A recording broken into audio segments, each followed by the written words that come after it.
السلام عليكم ورحمة الله.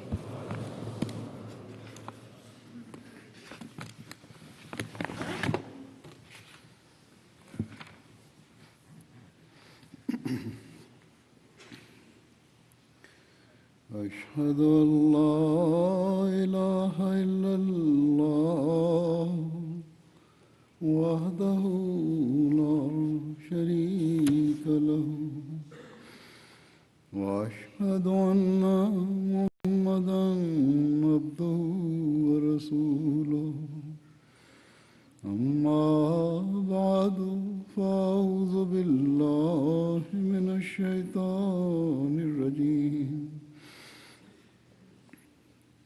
بسم الله الرحمن الرحيم الحمد لله رب العالمين الرحمن الرحيم مالك يوم الدين إياك نعبد وإياك نستعين اهدنا الصراط المستقيم صراط الذين أنعمت عليهم غير المغضوب عليهم ولا الضالين.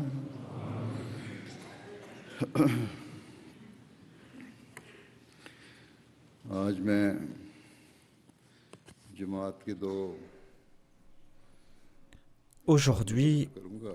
j'évoquerai deux serviteurs de la Jamaat, qui ont quitté ce monde ces derniers jours. Le premier est Mokaram Bashir Ahmad Rafiq Khan Saheb कि डॉक्टर नुसरत जहां et la deuxième est la doctoresse Nusrat Jahan du département de la gynécologie de l'hôpital Fazli Umar. Toute personne qui vient au monde doit un jour le quitter. खुशकिस्मत होते हैं वो जिनको Or, chanceux sont ceux à qui Allah accorde l'occasion de servir à la foi et de servir l'humanité.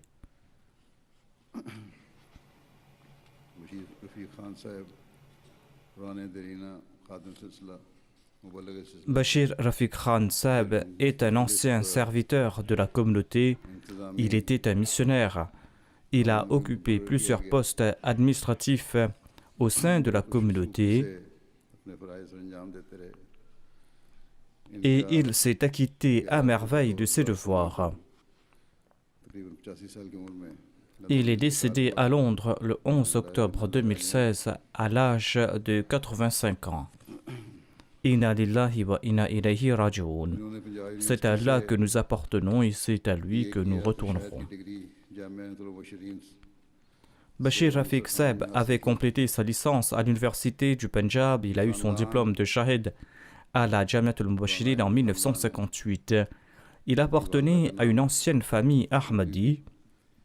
था जो हज़रत Sa mère s'appelait Fatima Bibi.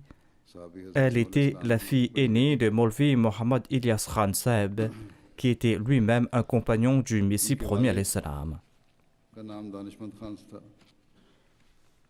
Le père de Bashir Rafiq Khan Saab s'appelait Danishman Khan. और Et il était né aux alentours de l'an 1890 et il était récipiendaire de rêves vrais et de visions. पैदाइशी अहमदी थे. Bashir Rafiq Khan Saab, quant à lui, était Ahmadi de naissance.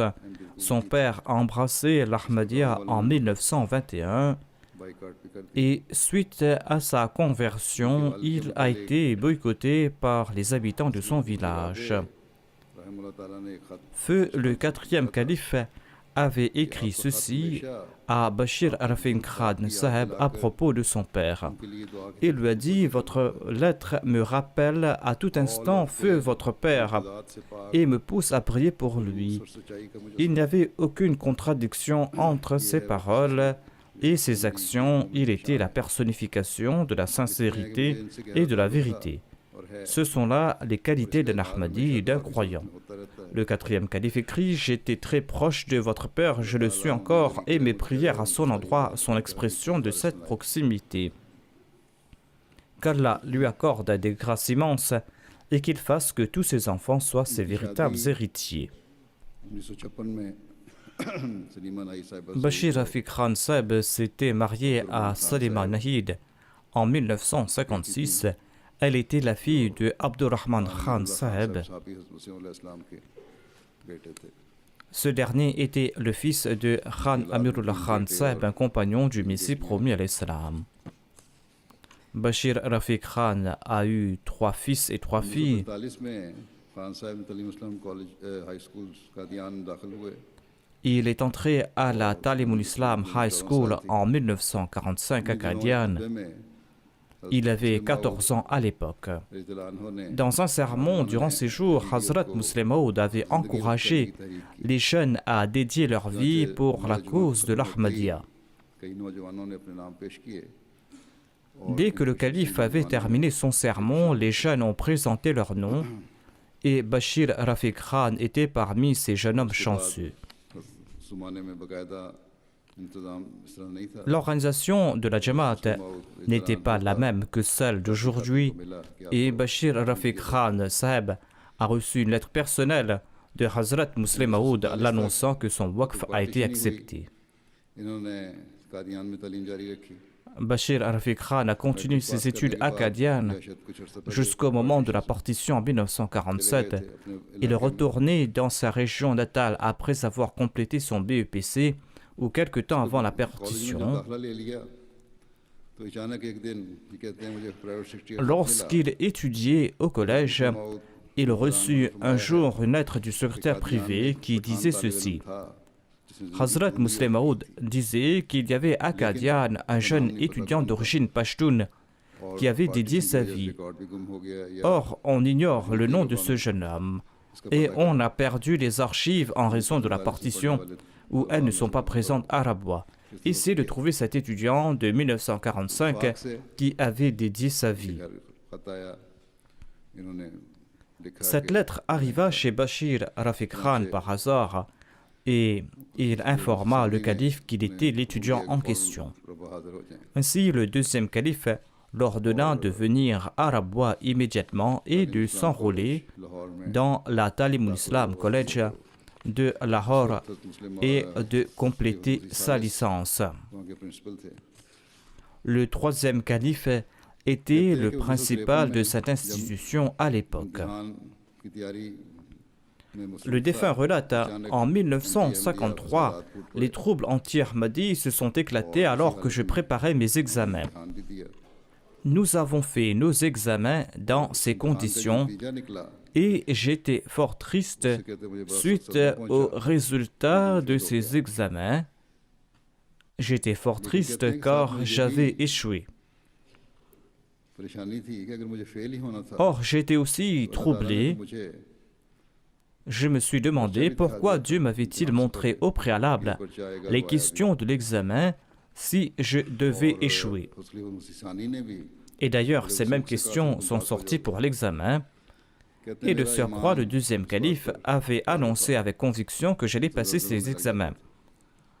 Ma foi commença à chanceler à cause de ces questions. Les résultats ont été publiés dans les journaux et j'étais fort triste dans un coin quand mon père m'en a demandé la raison. Suite à ma réponse, il a répondu « Cela ne fait rien, tu referas l'examen car tu n'as pas pu te préparer en raison des troubles dans le Punjab. » Et après quelques jours, son père lui a dit « Chaque fois que je priais pour toi, j'entendais une voix qui disait « Bashir Ahmad a passé ses examens. » Et quand je lui montrais le résultat, eh bien, il ne disait plus rien. Quelques jours après, il me disait « Je reçois la réponse que tu as passé tes examens. » Un jour, par hasard, nous avons reçu beaucoup de lettres dans notre courrier et une lettre avait été envoyée par l'université. J'étais fort surpris quand je l'ai ouverte. L'université disait qu'on m'avait fait échouer par erreur. Après réexamen des papiers, on m'a accordé la moyenne.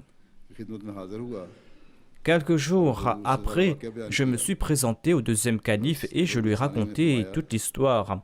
कि मैंने Le तो deuxième बताया था, calife ये दुआओं के a बाद déclaré: तुम्हारे पास होने की खबर दी Je गई। t'avais dit que suite à mes prières, Dieu m'a informé que tu passeras tes examens. बस ये जो रिजल्ट आया है Ces résultats prouvent que personne ne peut repousser les promesses divines.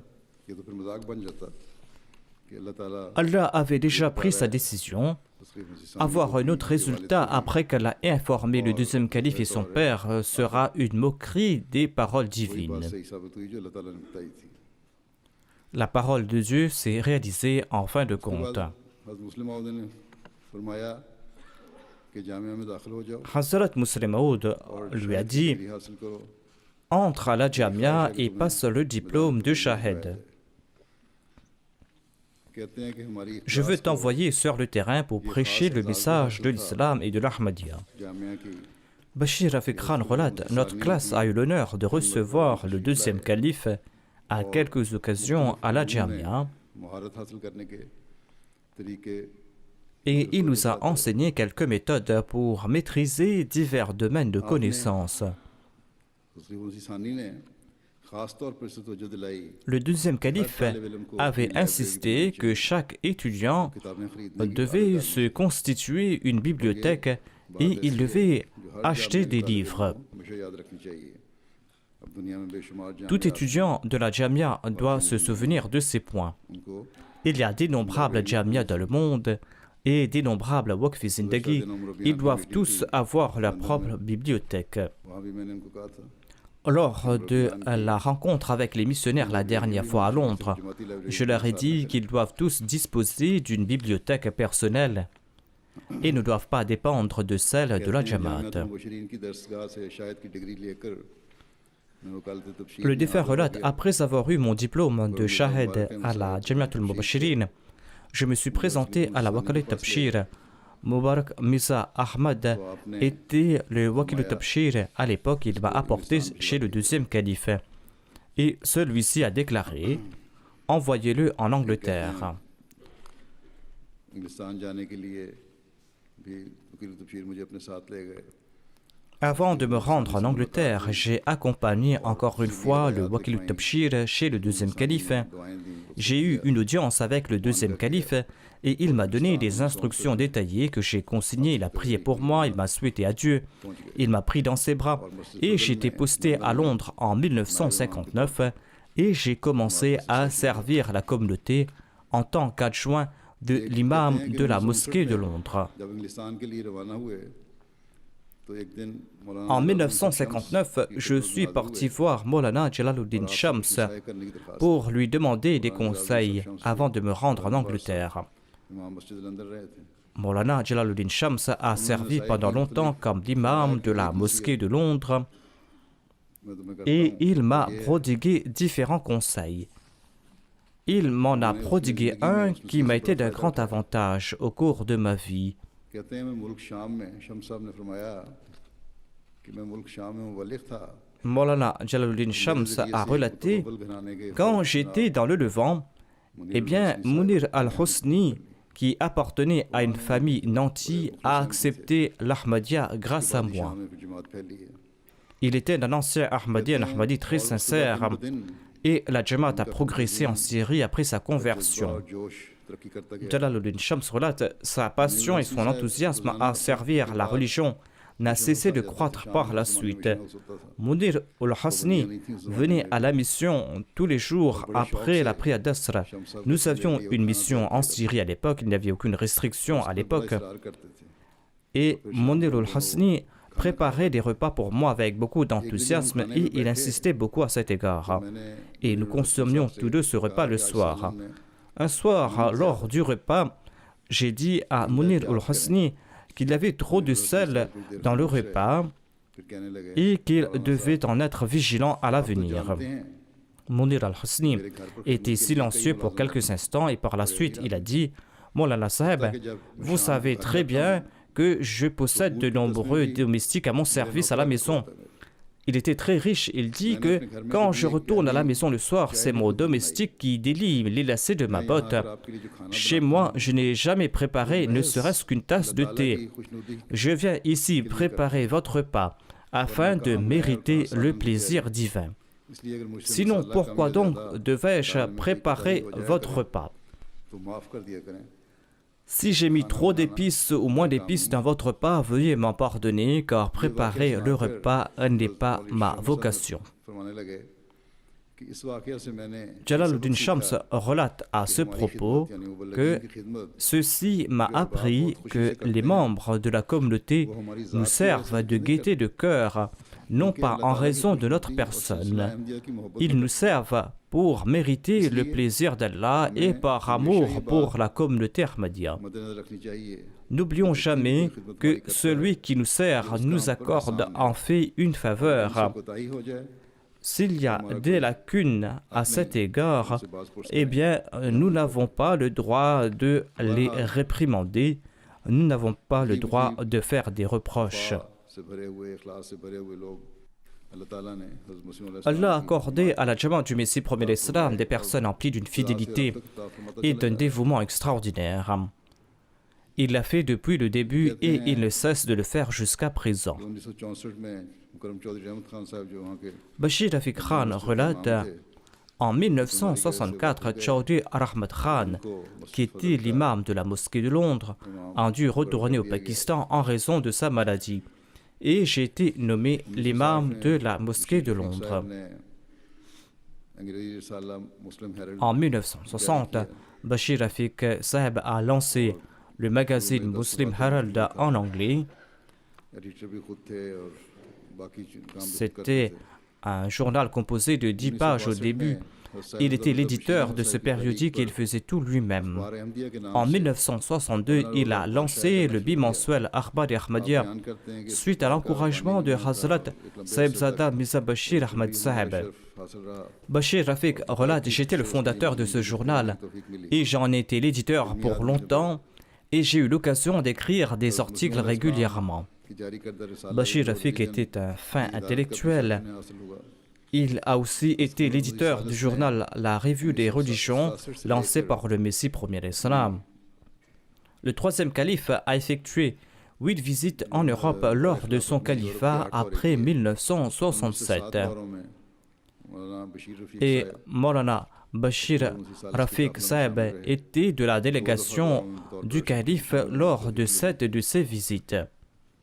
À 2 reprises, il a servi en tant que secrétaire privé du calife lors de ses visites. Il est retourné au Pakistan en 1970 et il a servi comme secrétaire privé du calife. Et il est retourné à Londres en 1971. Il a occupé de nouveau son poste d'imam de la mosquée de Londres. En 1976, il a accompagné le 3e calife en tant que secrétaire privé lors de ses visites aux États-Unis et au Canada. En mai 1978, le 3e calife est venu à Londres pour la conférence internationale sur la délivrance de la croix.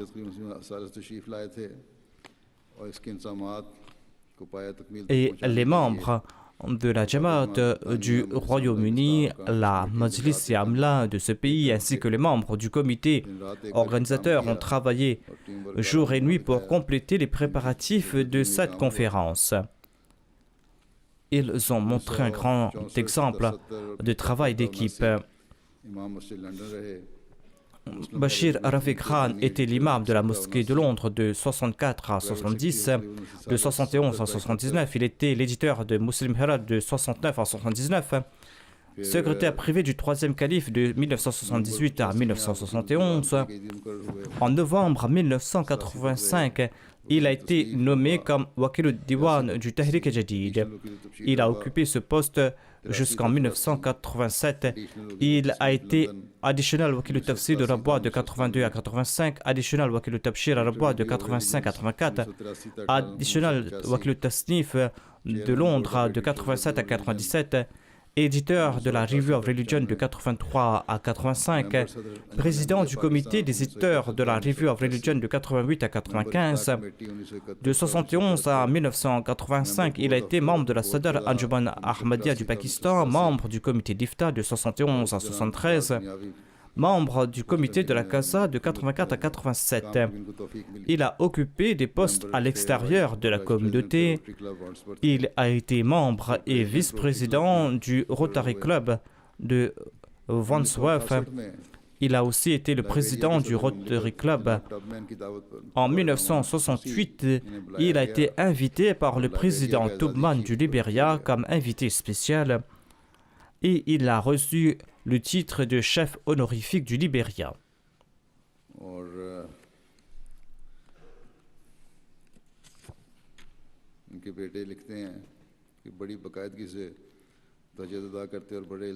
Son fils écrit: mon père accomplissait la prière tahajjud régulièrement, il priait régulièrement, il consignait les noms de ceux pour qui il priait afin de ne pas les oublier.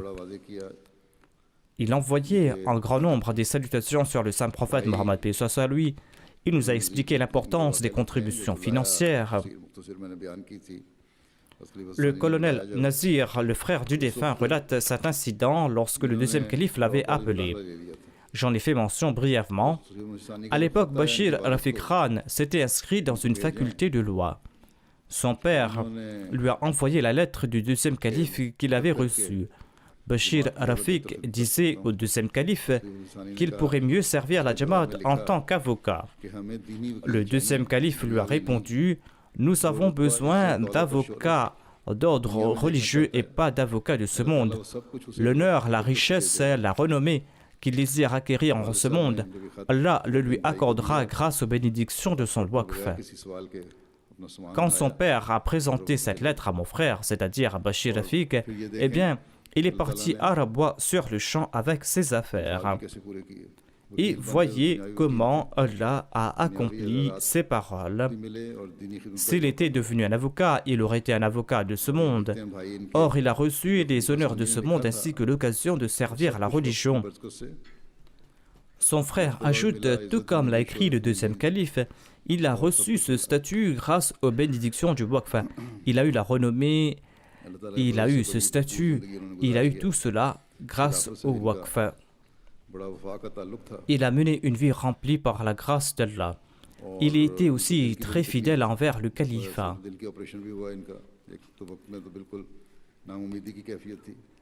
Il souffrait beaucoup du cœur. Il avait subi une opération cardiaque depuis fort longtemps et à une époque sa situation était désespérée et Allah lui accordait une nouvelle vie. Il était très faible en raison de sa maladie et non seulement qu'il m'écrivait souvent des lettres dans lesquelles il faisait montre de sa fidélité et de son dévouement. Lorsqu'il savait que je participais à un événement quelconque, il y participait certainement. Il venait grâce à son aide à la mobilité ou par quelques moyens. Même quand il était faible, je le voyais présent à la prière du Jumu'ah, il venait à pied. Qu'Allah lui accorde son pardon et sa miséricorde, qu'Allah exalte son statut et qu'il fasse que ses enfants soient sincères et fidèles envers la Jamaat et qu'ils puissent marcher sur ses pas. La deuxième personne que je voulais mentionner est la doctoresse Nusrat Jahan Malik Sahiba, qui était la fille de Hazrat Maulana Abdul Malik Khan Sahib. Elle est décédée à Londres le 11 octobre 2016. Inna lillahi wa inna ilayhi raji'un. Elle résidait à Rabwa, quoiqu'elle était de nationalité britannique. Elle venait à Londres tous les ans pour accroître d'une part ses compétences professionnelles. Elle partait dans différents hôpitaux. Elle venait aussi se faire soigner puisqu'elle était malade depuis quelque temps. Après la Jalsa du Royaume-Uni, elle a attrapé une infection pulmonaire. Celle-ci s'est aggravée et ses poumons ont cessé de travailler. Or, de par la grâce d'Allah, elle s'était bien rétablie et les médecins avaient de l'espoir. Il y avait aussi le danger que si elle attrapait une nouvelle infection, elle s'en sortirait difficilement. Or, selon le décret de Dieu, elle a eu une attaque soudaine et elle est décédée après quelques heures.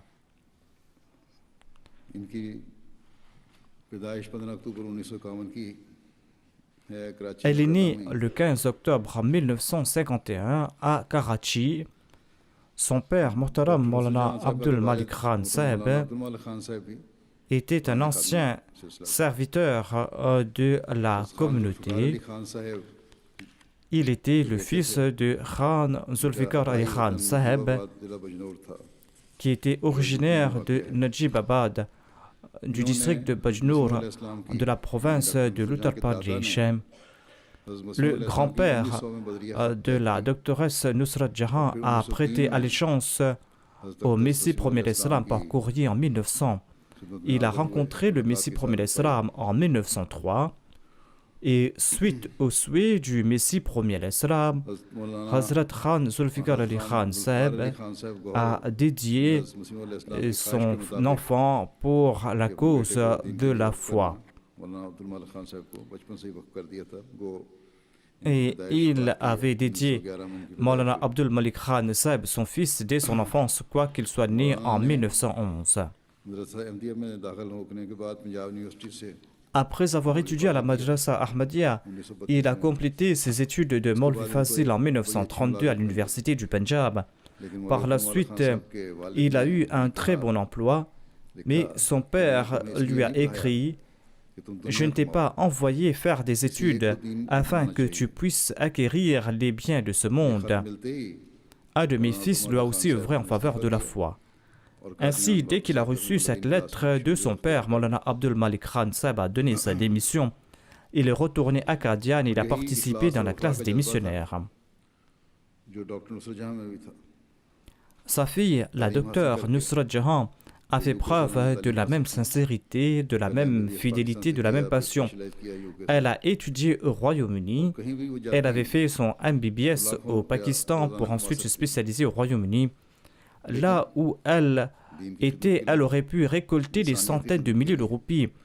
Or, afin de servir la religion et afin de servir l'humanité, elle a décidé d'élire domicile à Rabwa, une toute petite ville. L'hôpital avait besoin d'elle à cette époque et elle a comblé ce besoin. Et pendant toute sa vie, elle a servi en toute abnégation. Elle a rendu des services qui étaient d'un très haut niveau. Nombre de personnes m'ont fait part de leurs sentiments à cet égard. Il est difficile d'évoquer tous les points qui ont été mentionnés, j'en ferai mention de quelques-uns plus tard. La défunte avait une seule fille du nom de Aisha Nusrat. Elle réside au Royaume-Uni avec son mari et 3 enfants.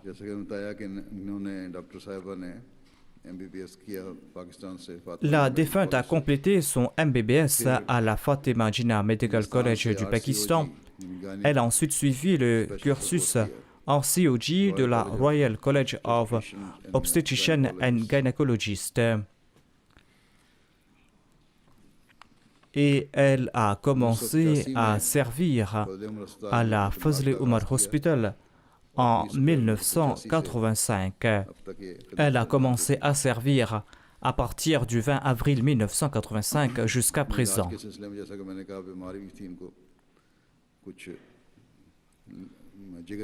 Elle suivait un traitement, comme je l'ai souligné. Elle souffrait du foie et elle avait pris congé le 5 avril afin de venir se faire traiter à Londres. Le traitement a eu du succès par la grâce d'Allah et après la Jalsa, elle a eu une infection pulmonaire. Sa santé semblait se rétablir quand il y a eu une attaque soudaine et elle en est décédée.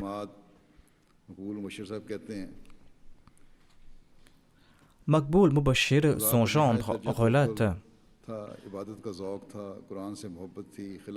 la défunte avait une grande confiance en Dieu, elle avait une grande passion pour l'adoration de Dieu, elle aimait le Coran et elle avait un lien très proche avec le califat. Elle obéissait au califat de gaieté de cœur. Sa priorité était de servir l'humanité, la guérison des malades et leur confort. Je suis moi-même témoin de ces qualités évoquées ici. Il n'y a là aucune exagération. Elle possédait en réalité ces qualités. Elle priait avant d'entreprendre toute opération chirurgicale et avant de commencer tout traitement. Elle faisait de l'aumône quotidiennement. Elle demandait aux aînés de Rabwa de prier pour ses malades. Elle payait les frais de traitement des malades. de revenus modestes de sa poche et demandait à ses amis proches de le faire. Elle était très vigilante quant au bien de la Jamaat et elle faisait de son mieux que la Jamaat fasse moins de dépenses afin que la Jamaat ne perde pas une seule roupie. Son gendre relate: je travaillais dans un hôpital privé à Lahore. La défunte me demandait où as-tu acheté tel produit et à quel prix? Chez qui as-tu acheté tel médicament? Si le prix était raisonnable, elle en achetait de ces mêmes compagnies pour la Fazal Omar Hospital. Elle a servi ses parents avec grande affection. Elle a servi sa mère qui a connu une longue maladie. La défunte a accompli ses devoirs et elle a aussi servi sa mère. Elle a fait preuve d'une grande patience face à la maladie durant ces derniers jours. Elle était à l'hôpital durant la phase finale de sa maladie pour environ 2 mois. Elle disait tout le temps: faites-moi écouter la récitation du Coran. À la maison, elle encourageait les enfants à accomplir la Salat et à réciter le Coran. Elle était très contente lorsqu'elle voyait les enfants accomplir une bonne œuvre, lorsqu'elle les voyait réciter le Coran. Elle les récompensait et priait pour elles. Son gendre rapporte: lorsque notre fille a eu 12 ans, la défunte l'a encouragée à se couvrir la tête et à porter le voile. Elle prodiguait de petits conseils qui étaient d'ailleurs importants en citant des exemples ou des récits en référence à Hazrat Amajan ou d'autres aînés de la communauté. Elle était elle-même très respectueuse des règles de la modestie islamique. Si les parents et les grands prodiguent des conseils aux enfants, elles n'hésiteront pas, ces enfants, à porter le voile. Au contraire, elles le feront courageusement.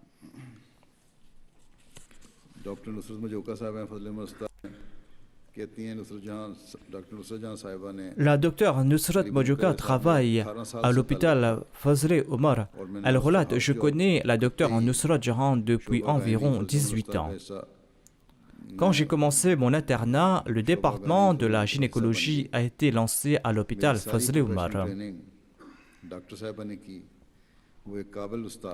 Ma formation professionnelle a été faite par la doctoresse. C'était une formatrice très compétente. On obtenait des directives de sa part pour toutes les affaires de la vie. Elle était solide et intègre. Dieu, l'exalté, lui avait accordé de nombreuses qualités. C'était une fille obéissante et empathique, ainsi qu'une mère attentionnée. C'était une formatrice très disciplinée et une sœur et une amie pleine d'empathie. Elle ajoute: sa vie n'était que sacrifice. Pour servir la religion, elle a délaissé sa vie personnelle. Ses priorités étaient très différentes de la plupart des gens. Elle disait: j'ai 2 enfants, le premier est ma fille et le deuxième c'est mon service. Elle essayait constamment d'améliorer son service de gynécologie.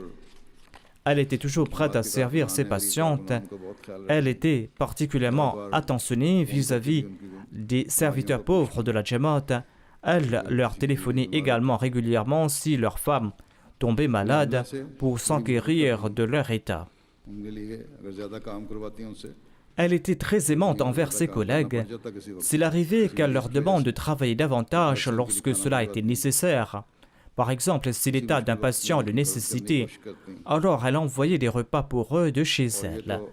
Elle essayait de les aider dans des moments difficiles. Tout le monde a écrit qu'elle avait une relation très solide avec le califat et c'était là une profonde vérité. C'était une relation très grande.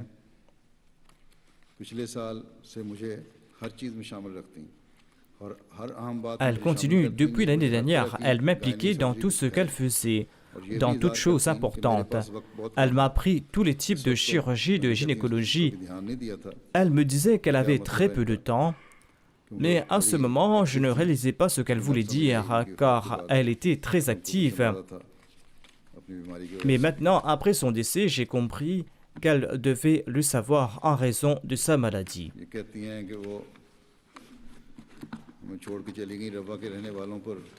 Elle ajoute: la défunte nous a quittés, les habitants de Rabwa lui doivent énormément. Aujourd'hui, tous les yeux sont remplis de larmes et les cœurs sont attitrés. J'ai reçu de nombreuses lettres. Tout ce qu'elle a écrit est empli de vérité. La doctoresse Amtul Hay est au Ghana. Elle travaille dans un de nos hôpitaux. Elle écrit: ma formation initiale a été faite par la doctoresse Nusrat Jahan. Et quand je suis venu au Ghana, elle est restée en contact avec moi via WhatsApp et par email. Chaque fois que je rencontrais un problème en gynécologie, elle me répondait avec plaisir et elle me donnait des directives. Et dans des moments difficiles, elle me disait toujours d'écrire au calife pour lui demander des prières. Elle dit: lorsque je travaillais avec elle, elle faisait attention à chaque détail. Je me souviens qu'à chaque fois qu'elle voyait une lumière inutilement allumée, elle l'éteignait aussitôt afin que l'argent de la Jamaat ne soit pas gaspillé. Elle exhortait les femmes mariées à préserver leur mariage. Elle disait que les relations de sang ne se brisent jamais, mais la relation entre un mari et sa femme est basée sur l'amour. S'il n'y a plus d'amour, il ne reste plus rien dans cette relation. Elle a donné un excellent conseil ici. Les couples doivent le suivre, ce conseil.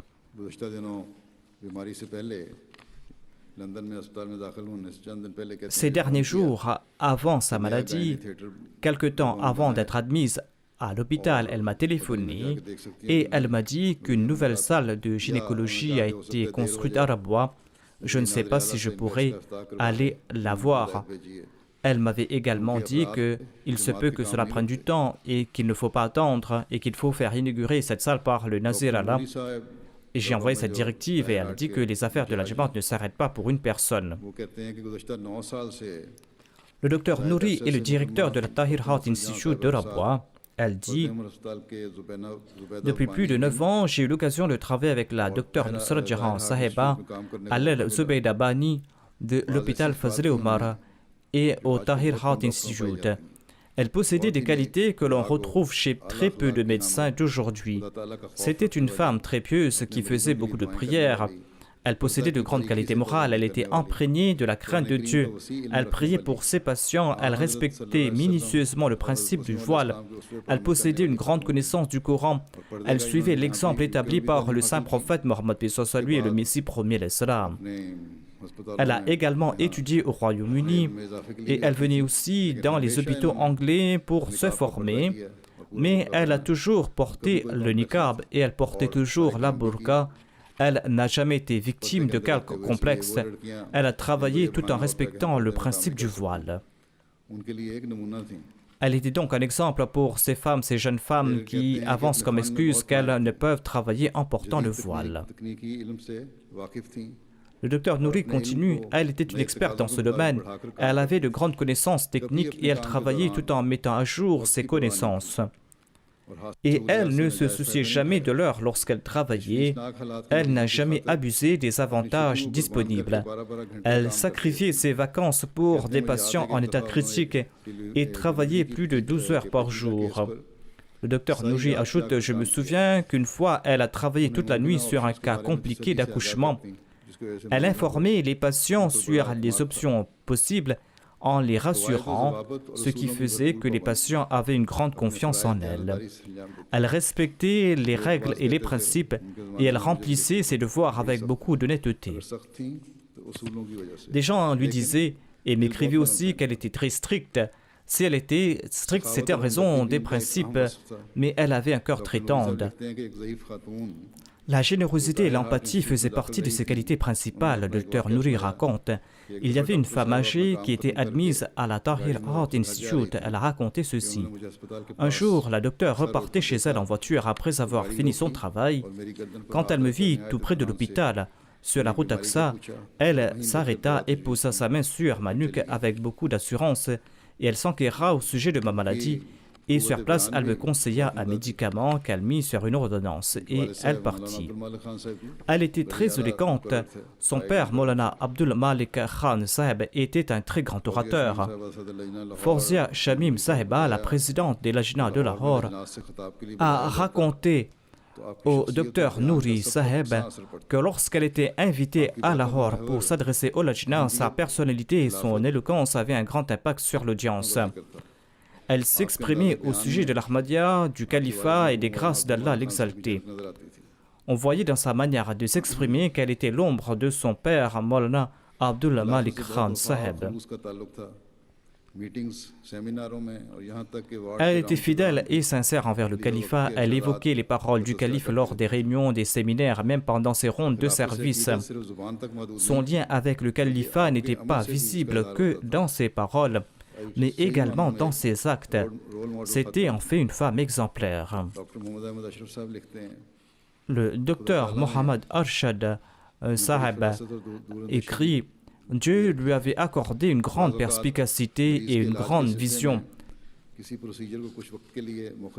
Parfois, dans le cadre de la prise en charge d'un patient, elle modifiait momentanément la procédure et sa décision s'avérait ensuite être correcte. Elle était très compétente, elle maîtrisait parfaitement sa spécialité, elle respectait les principes, elle s'exprimait de manière très claire.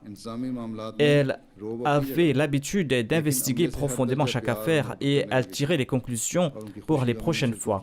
En matière d'hiérarchie, elle était certes imposante, mais elle était très aimante envers ses collègues et elle partageait leur bonheur et leur malheur. Sa préoccupation, sa empathie n'étaient pas seulement limitée à son cercle familial, ses amis et ses collègues, mais nous avons vu qu'elle était très empathique envers ses collègues, les membres de la famille de ses collègues, les patients et leurs proches. Elle aidait généreusement les nécessiteux et par respect pour eux, elle le faisait discrètement. Le médecin ajoute: elle gardait une trace de chaque chose importante.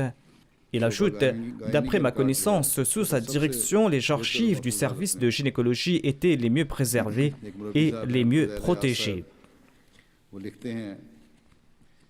Un missionnaire du nom de Fouzel Ayaz rapporte: la défunte était emplie de compassion et d'empathie. En 1989, lorsque je servais à la Jamia Ahmadiyya de Rabwa, je vins m'installer à Rabwa avec ma femme qui était enceinte d'une fille. Et elle nous a pris en charge, elle a pris en charge ma femme pour l'accouchement ou dans le cadre d'un traitement ou pour un autre problème. Mais peu importe, elle était très serviable et attentionnée. Et étant donné que j'ai dédié ma vie, c'est pour cette raison que ma femme et mes enfants ont reçu une attention et un amour particulier de sa part. Il ajoute: nous avons 4 enfants, 3 filles et un garçon qui sont nés à l'hôpital Fazil Omar. La défunte était toujours plus soucieuse que moi au sujet de la santé de mes enfants et de leur mère. Lorsque nous avons eu notre 4e fille,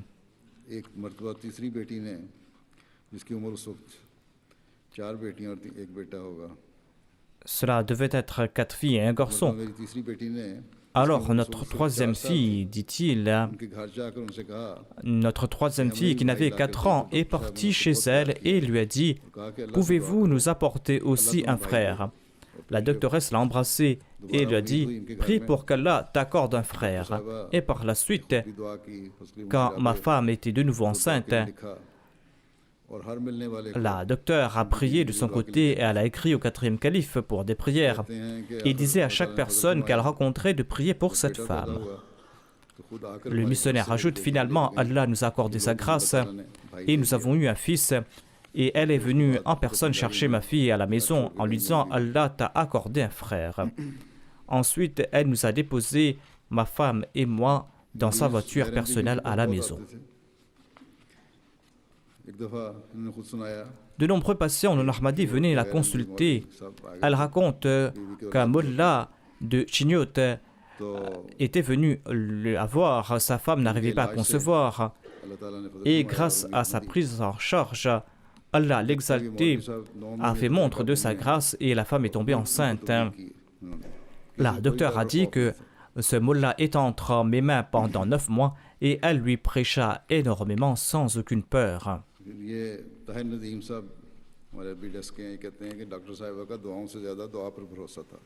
Tahir Nadim Saab, qui travaille dans le bureau arabophone, relate: la docteure avait plus confiance dans les prières que dans les traitements. Quand je suis venu à Londres, ma femme est restée là-bas et elle devait subir une opération. Il y a eu un danger quelconque Et la défunte elle-même nous a raconté qu'à ce moment, j'ai prié en pleurant en ces termes: Oh Allah, c'est la femme d'une personne qui a dédié sa vie, son mari est parti servir ta religion, répands ta grâce. Quelques instants plus tard, Dieu a montré sa grâce et l'hémorragie s'est arrêtée complètement et l'opération n'était plus nécessaire. Au sujet de son hospitalité, Tahir Nadim Saab écrit: dans le cadre de notre émission Al-Hibal al-Mubashir, des Arabes logent dans la maison d'hôte numéro 53 à Londres. La défunte avait aussi séjourné là-bas ainsi que des invités arabes. Elle dit: un jour, elle préparait des galettes dans la cuisine avec sa fille. La défunte a dit: ces invités arabes viennent participer dans l'émission Hiwar. J'ai souhaité préparer moi-même ces galettes pour vous qui servez la religion, afin que je puisse de sorte bénéficier des bénédictions de ce djihad.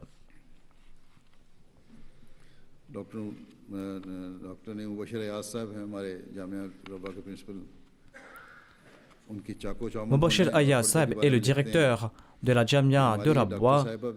Elle évoque la façon de se voiler et la démarche de la défunte. Elle relate: cette docteure se voilait parfaitement comme il le faut. On la voyait faire ses va-et-vient comme un jeune soldat chaque matin.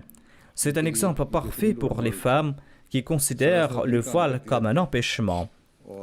Toute la journée, la défunte travaillait activement sans se plaindre de quoi que ce soit. Jamais elle n'a montré de signe de faiblesse ou de fatigue. Le docteur Sultan Mubashir Saab relate: ma maison et la sienne étaient dans le quartier de la Sadr Anjuman Ahmadiyya. À une époque, il y avait une certaine familiarité entre les deux familles. On se visitait les uns les autres. Le docteur Sultan est le fils de Dost Mohammad Shahid, qui était l'ami de Maulana Abdul Malik Khan Saheb.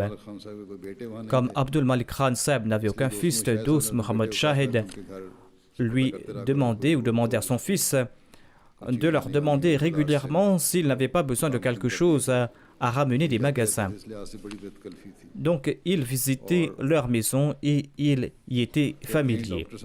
Ainsi donc, le docteur Sultan relate: après le départ de son père, eh bien, j'ai continué à leur apporter de l'aide de ce genre. Ensuite, ils étaient collègues à l'hôpital. Ils ont travaillé ensemble comme médecins. Il raconte: si je lui rendais le moindre service, elle me remerciait avec humilité. Elle était toujours reconnaissante envers ma famille en offrant des cadeaux à mes enfants, à ma femme et à moi-même.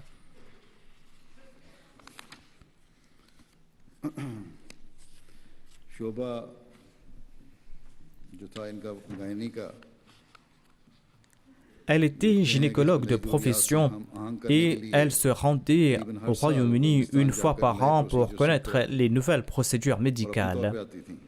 Elle partait sur ses frais personnels et ne demandait rien à la communauté. Grâce à l'aide de plusieurs personnes, elle ramenait de nouveaux appareils pour l'hôpital. Récemment, elle a travaillé d'arrache-pied pour l'ouverture d'une nouvelle salle opératoire dans l'El Zubaydah Bani. Mais malheureusement, elle n'a pas pu utiliser cette salle, qu'Allah accorde l'occasion aux médecins présents de pouvoir l'utiliser. Il ajoute que le département de la gynécologie ne comprenait qu'une seule chambre dans l'hôpital Fazl Omar. À présent, ce département occupe toute une aile. Le département gynécologie ne comprenait qu'une seule chambre dans l'hôpital. Maintenant, ce département occupe une aile, et tout cela grâce aux efforts immenses et aux efforts de jour et de nuit de la doctoresse Nusrat Jahan et de sa passion. Une de ses infirmières, Jamila Saheba, nous écrit qu'ils sont très chagrinés suite au décès de la doctoresse. Elle était une personne très généreuse et avait beaucoup d'affection pour nous tous, ses collègues. Elle prenait très soin de nous tous. Elle nous traitait comme ses enfants. Si un pauvre venait pour des soins, elle lui donnait les médicaments de sa part et retournait l'argent pour ses honoraires. Moussarat Sahiba, une autre infirmière, écrit « Elle était une formatrice excellente et un médecin très talentueuse. J'ai passé environ 21 ans à ses côtés. Elle était très affectueuse, très sensible, elle venait en aide. Dans des moments difficiles, elle était pleine d'empathie pour les grands, gracieuse envers les petits. Elle avait de l'amour profond pour ses patients. Elle considérait leur souffrance comme la sienne. Elle conseillait toujours le personnel à servir l'humanité et à traiter autrui avec compassion. Elle répondait à chaque appel du calife.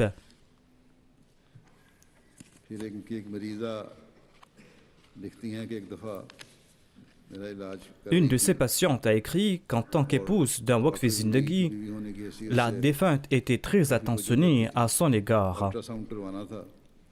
Elle dit « Une fois, je devais faire une échographie et la défunte a demandé à un membre de son personnel de m'accompagner pour la procédure. Il y avait beaucoup de monde ce jour-là. Il n'y avait qu'une seule chaise sur laquelle était assise une pauvre femme.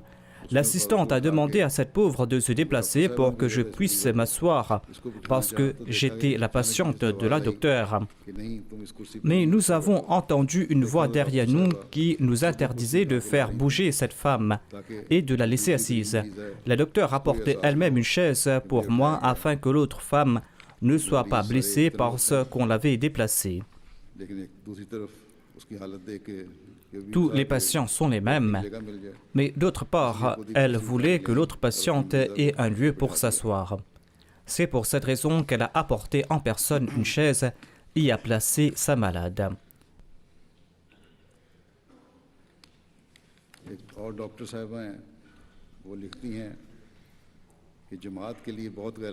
Un autre médecin relate « La défunte avait un très grand sens de l'honneur pour la Jamaat. Elle avait beaucoup d'amour pour le califat, elle encourageait ses collègues à établir une relation personnelle avec le calife et elle leur demandait d'écrire régulièrement au calife pour des prières. À chaque fois qu'elle écrivait au calife pour des prières, elle demandait des prières au calife pour nous aussi, les membres de son personnel. »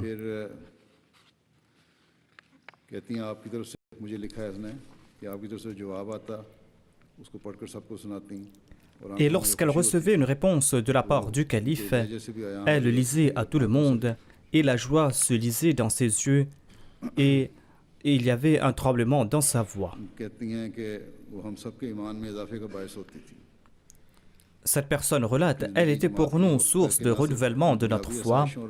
En dédiant sa vie pour la cause de la communauté, elle a non seulement sacrifié les conforts de ce monde et ses propres biens, mais elle motivait aussi les autres à en faire de même en citant son propre exemple.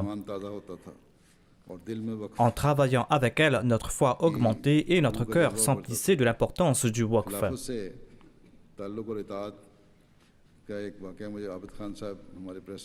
Abid Khan Saab du département de la presse relate ceci concernant sa relation et son obéissance au califat.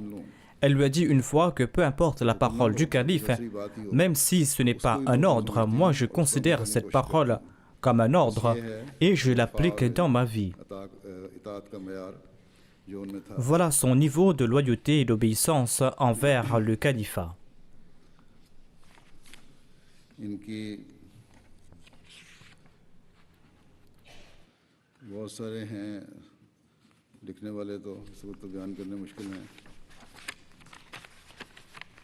Nombre de personnes ont écrit à propos de la défunte et il serait difficile d'en faire mention à présent.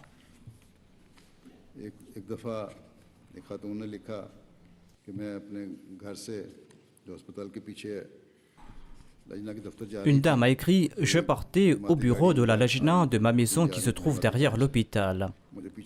La défunte partait quelque part dans la voiture de la Jamaat.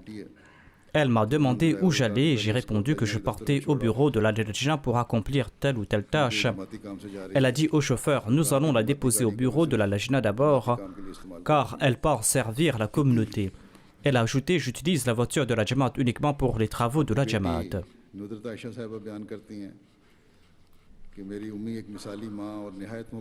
Sa fille Nudrat Aisha Sahiba relate « Ma mère était une mère exemplaire et elle était pleine d'affection Elle priait abondamment pour moi et mes enfants. Chaque fois qu'il y avait un souci, j'appelais ma mère et mon souci disparaissait. Et par la grâce d'Allah, cela s'arrangeait aussi par la suite. Ensuite, elle me demandait de me prosterner en remerciement à Dieu. En dépit de ses grandes occupations, elle a toujours joué un grand rôle dans mon éducation. Elle était également courageuse et elle m'a élevé en tant que mère et père. Et lorsqu'elle remarquait qu'elle ne pouvait donner du temps à son enfant, eh bien, elle disait « Je n'ai pas pu consacrer beaucoup de temps à ma fille en raison de mes occupations. Cependant, le temps que j'ai consacré à l'humanité est tellement important que Dieu lui-même prendra soin de mon enfant. » Elle me disait toujours que ton grand-père maternel nous a toujours donné deux conseils. Premièrement, d'avoir confiance en Allah et deuxièmement, d'être loyal au califat. Je te conseille ces deux choses, qu'il faut toujours avoir confiance en Allah, il faut toujours être fidèle au califat, toi et tes enfants. Elle ajoute que sa mère avait un grand amour, une grande fidélité envers le califat.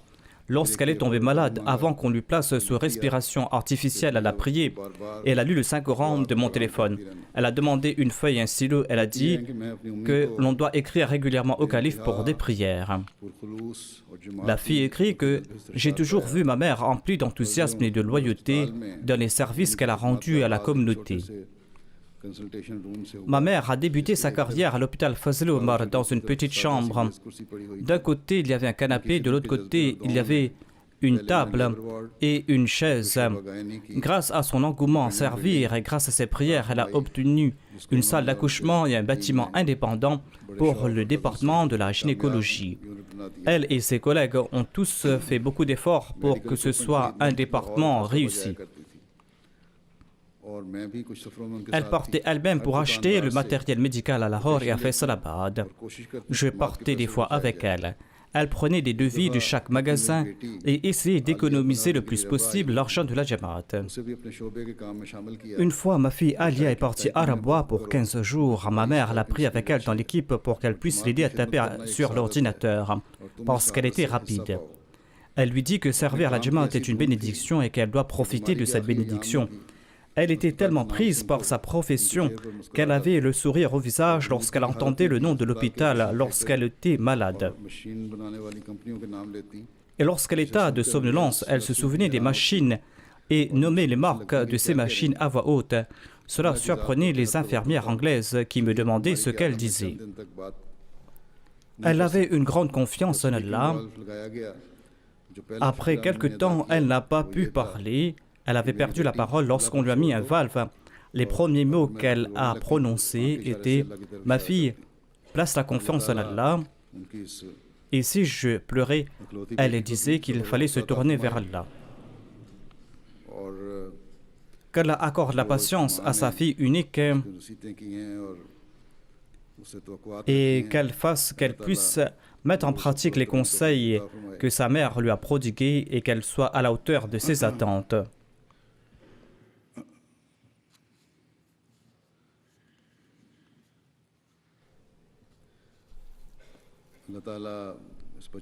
Qu'Allah accorde sa protection à sa fille et à ses enfants, qu'Allah exalte le statut de la défunte, qu'Allah fasse que ceux qui servent dans l'hôpital Fazl Omar fassent preuve de loyauté, qu'ils s'acquittent de leurs devoirs avec loyauté et qu'ils soient sincères envers le Jamaat, qu'ils soient obéissants envers le califat, qu'Allah accorde de tels médecins à la Jamaat et qu'ils puissent faire avancer ses œuvres. Après la prière de Juma, j'ai dirigé la prière funéraire de ces deux personnes.